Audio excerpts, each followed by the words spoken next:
এবার আবহাওয়ার খবরের দিকে নজর রাখতেই হবে। দোলে গরম, মঙ্গলবার কলকাতা ছুঁতে পারে ৩৫ ডিগ্রি, দক্ষিণবঙ্গ জুড়েই বাড়তে পারে গরম।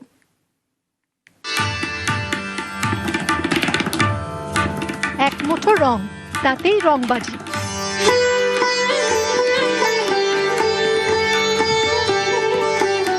আর 5 দিন সাদা কালো, দোলে নানা রঙের আলো। ছুঁতে যাওয়ার মুহূর্তরা রঙে রঙে দিশেহারা। দোল মানে সকাল সকাল রং মেখে শুরু, কিন্তু এবার কি হবে? বাড়ির বাইরে কি বেশিক্ষণ থাকা যাবে?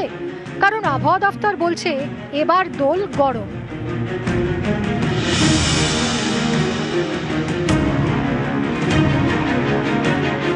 দোলের দিন অর্থাৎ মঙ্গলবার দক্ষিণবঙ্গ জুড়ে বাড়বে গরম।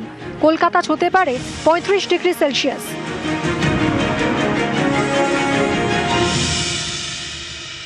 দেখুন, গরম পড়েছে, এটা অস্বীকার করার কিছু নেই। গরম হয়তো আরেকটু বাড়বে, কিন্তু গরমটা যেটা আছে এতটা না হলে যদি একটু কম হতো, তাহলে হয়তো মানুষ আরো বেশি এই যে দোল বা পলাশ উৎসবকে উপভোগ করতে পারতো। দোল বা পলাশ উৎসব পুরুলিয়াতে একটা এমন মাধুর্য নিয়ে এসছে, মানুষ এই দোল উৎসবকে এবং পলাশকে উপভোগ করতে পুরুলিয়াতে আসবেই, গরমকে উপেক্ষা করে। গরম তো অস্বাভাবিক গরম পড়ে যাচ্ছে খুব তাড়াতাড়ির মধ্যে। আমরা দোল খেলছি এটুকু শিওর, কারণ দোল তো বছরে একটা দিনই আসবে, আর এটা তো উৎসব একটা বাঙালিদের, দোল হবেই।